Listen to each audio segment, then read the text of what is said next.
I think about 20 years ago, I had written that one article on Sulekha, I believe, which is now on my blog, sankrant.org, Mhm. which went really viral. Yes, And it's called Why India is a Nation. And and that was correct. Yeah. specifically to address this issue which had kept coming up over and over again.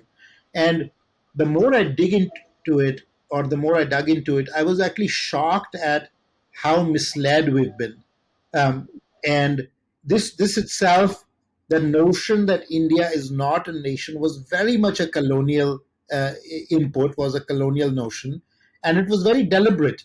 They very deliberately wanted to propagate that, because if they were accepting that India is a nation, then obviously much more resistance would occur across India. So they wanted to undermine that resistance of Indians getting together and saying, we've been a nation.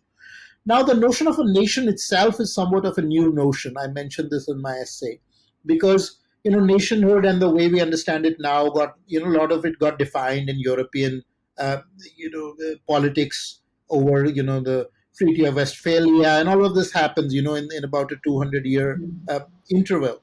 So I wouldn't say uh, that we have to stick to the European idea of nation, because the European idea of nation said people of one ethnicity who speak one language, and so on and so forth, Yes. speak a common culture.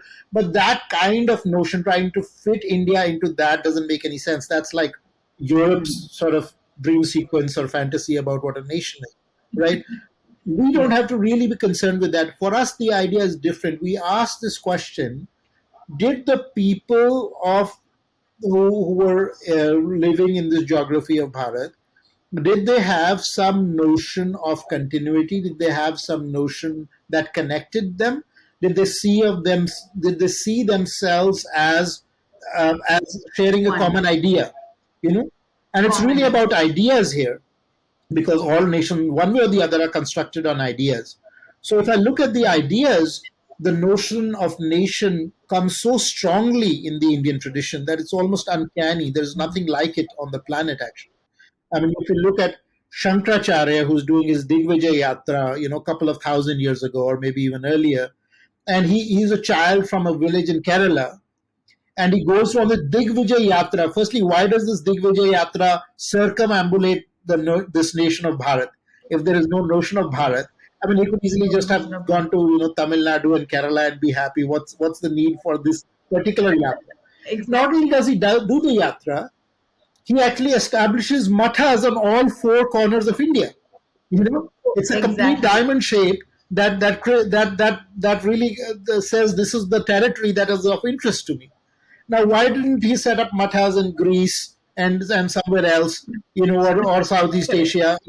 Or only in Kerala, Yeah, for or only in example. Kerala. I mean, there was plenty. I mean, Kerala is pretty big to start with. He could have done a lot of matters Correct. right there, right? So he Yeah. had clearly the notion of what is this territory, what is this nation that he needs to circumambulate, and he needs to establish, going all the way to Kashmir, by the way, where Shankaracharya Hill Yes. is there, right? Badrinath, Yeah, he goes all the way Badrinath to and Shankaracharya Hill in Srinagar, right? Yes, yes, correct, correct, So, correct. so, and the mathas, of course, are in Badrinath in the east and the west and the south. So he does that very deliberately, right? Because he has this notion, which is of pan India, and that notion you'll find comes up over and over again for us. So only the ignoramuses who have no knowledge of the Hindu tradition, and who have not vested in the Hindu tradition. Rahul Gandhi is a prime example, would go around saying things, oh, it's a union of state, never existed, blah, blah, blah.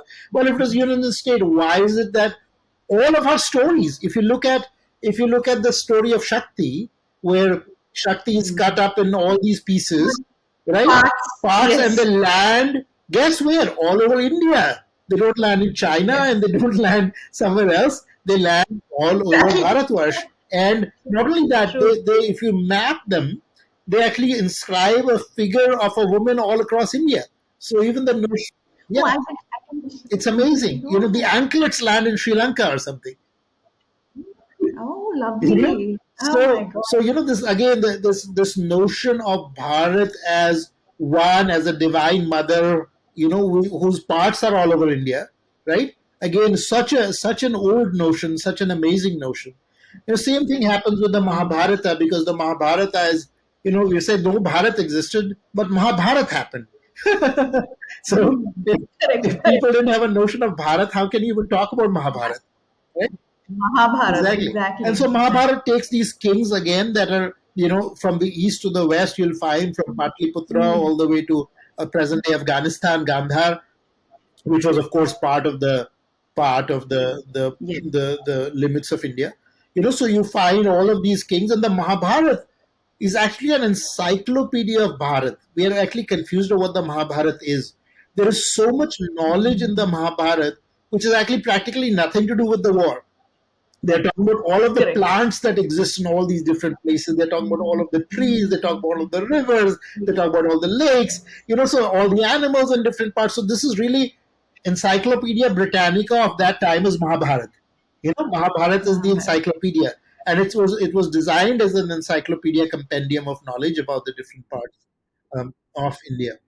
And similarly, if you look at the story of the Ramayana, which is again is a story which is found all over India, right? There are all these versions of Ramayana that is found in all of the Indian languages. So many, yes. All of them are celebrating it, and there is a recognition of Rama all the way from the northernmost point to the southernmost point, right? There's a Yes. recognition of Rama in poetry in Bengal, and there's a recognition of Rama in poetry in Maharashtra, right? So somebody again who's completely ignorant of the Hindu tradition, who's not Western, it will say, oh, no, no, no, no, the Yes. India Unionist says no unity. But how did Rama creates this fabric of unity? You'll go to a small village Mm. somewhere in Madhya Pradesh, and they'll talk about, no, no, Sita came here, her steps are here, we put it here. He talks about the Janapadas Yeah, also, yeah, right? Those little, all these yeah, Janapadas, and then there all these local small places have stories that are connected. Oh, Balaram correct. came here, or Krishna came here, or Oh, Rama came here. All of these stories, and in fact, there is a book which has gone through a lot of these stories and linked and traced Rama's exact path from the north to the south. So all these stories actually link up to that voyage.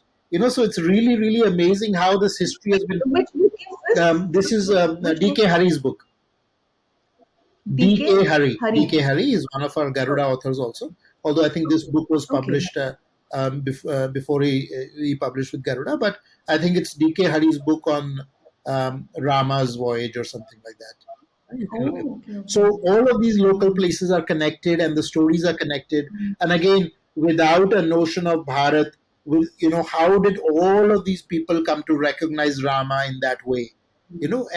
And it goes over. I mean, it goes on and on and on. Even today, when we are chanting our mantras, doing our puja, we say, Jambu Jambu Dweep, Dvipe, Bharat Khande. That's Bharat where we start. Varse. We literally start with Yes, Bharat Khande, and again, people come correct. up and say, "Oh, there was no Bharat. The English created, the British created it." Yeah, Exactly. That's the basic. I mean, you can just give them this example and exactly. it should put all arguments to rest. Exactly. So, like, we really have, we start with that in every prayer, and we talk about the five rivers, and the rivers are from north to south. Yes. And No, we talk exactly. about taking all the water of the sacred rivers. In fact, there is no country on the planet that has a stronger sense of nationhood than India does. And India. Yeah, and the, And and the song, it's not an pardon artificial, me? yes. And I was just saying that it's not an artificial, like a authoritarian sense of a Exactly, nation as a modern exactly, state in Europe right. became. But here it's so organic, Exactly. right? It's all these threads and fibers and linkages that have linked these people together. And again, a lot of the example, I'm also writing a book on it, but my initial essay, Why India is a Nation, you can go and read on sankrant.org, which talk about all of Yes. these invisible threads that bind, and all of Hmm. these stories, all of this, and people were not confused. In fact, so many things are true. Today, we just published a book from Garuda, which is talking about how the temples in Himachal Pradesh actually have a Bengali influence. So there's this huge Bengali influence on temples in Himachal Pradesh. Similarly, we'll find so many other temples in the south where their pujari has to come from the north, and there's temple in the there's Oh, yeah. all of these things. Banaras has so many priests from the priests are from Telugu Exactly, land. They, a exactly. lot of Telugu priests, yeah, for For generations, generations, for have. generations. Like, and in fact, you'll go to People talk about language, so it's very interesting to weave in the language question here too. Shankaracharya, there's so many Jeevanis of Shankaracharya that have been written, about Shankaracharya, Digvijay Yatra. In none of them they said Shankaracharya had a language problem while traveling India. Right. After all, I mean, he traveled from the north to the south. He must have slept somewhere, eaten somewhere, talked to people on the road, figured out what to do. Absolutely. He's a boy, he's 10 years old. So, and none of them say there's a language problem in India. So the language problem is also introduced by the English. You know, Exactly. they first, introduce this notion that India never existed. And it's very funny Hmm. that the British come and teach us India never existing. And what did they name their company which started trading with India? It's called East India Company. East India, So apparently India was created after the British, in the but they know the name but they beforehand. already knew it was the East India Company before they even came.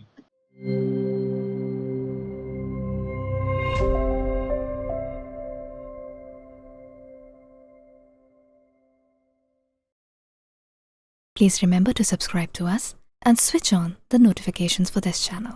For our other social media links, more content, and to support our work, please visit citti.net. Dhanyavad. Namaskar.